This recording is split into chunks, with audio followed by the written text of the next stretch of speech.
Hi, and thanks for logging on to the Daily Dvar. And here's a brand new halacha for you, and it is for Monday, the 14th day of November. Here we go. Today, a halacha about what's, you might not recognize it at the wording. It's called the halacha kedusha, but I'll explain what that is. Here's what it is. Some yeshivas arrange this kind of, it's like a shortened mincha, whereas usually mincha would be ashrei, shmona esrei, then the repetition of the shmona esrei, and then tachnun and aleinu. What some yeshivas will do is they will have ashrei, and then nobody says shmona esrei yet. The chazan starts the repetition of the shmona esrei first, and he goes right through to Kedusha, then everyone says Kedusha with him. Then the Chazan goes silent, and then everybody else starts the Shemona Esrei, and then they have no repetition of the Shemona Esrei afterwards. Of course, what they save is it makes Mincha shorter, and because there's no repetition of the Shemona Esrei, but the Chazan started it, said Kedusha with everybody together, so you get all the main stuff. You just miss answering Amen to those, most of the brachas of Shemona Esrei. Now, you won't often see that done except more typically in a yeshiva, and then it's not often done in any shul. So what's the idea of that?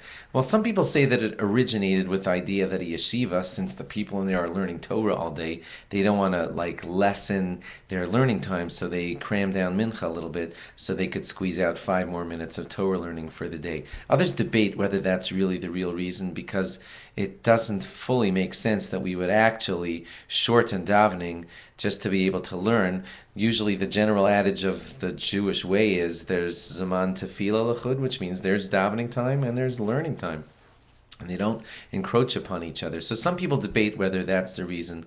A lot of people like to quote from Rabbi Yaakov Kamenetsky, Zatzal, that he said a famous reason, which was that repetition of the Shemona Esrei was instituted where there were people in the crowd who didn't know how to say the Shemona Esrei, and they would hear the Chazan repeat the Shemona Esrei, and that's why it was done in all shuls and all everywhere. A yeshiva, which is made up of people who know how to learn Torah, so everybody for sure knows how to say Shemona Esrei. So therefore, they sometimes allow themselves to shorten the Shemona Esrei. That seems to be a prevalent explanation for why this concept or this way often shows up in yeshivas and nowhere else.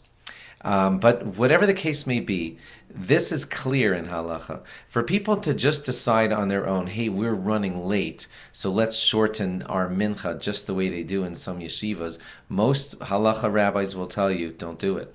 If you're in an amusement park and you want to hurry up mincha and you want to just speed up the mincha by doing that, they'll say, you're not allowed to do it. It was made only for yeshivas.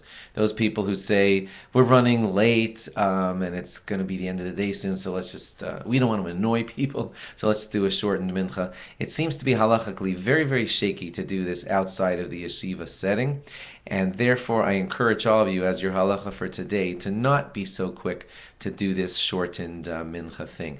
It just about never, ever applies at Shacharis anywhere, and that's because Ga'al Yisrael, the bracha right before Shemona Esrei, must be tied to everybody's silent Shemona Esrei, and therefore this shortening down that we just talked about is just about never done at Shacharis. And at Marav, it never applies at all because there is no repetition of Shemona Esrei. If this whole concept is new to you and that made today's halacha difficult for you, please speak to your rabbi and ask him about what you just heard about, because it is an important concept. It's supposed to be used at minchas and yeshivas only, and some people abuse this privilege and do it at too many other places. Thanks for logging on. Log on again tomorrow for more. Bye-bye.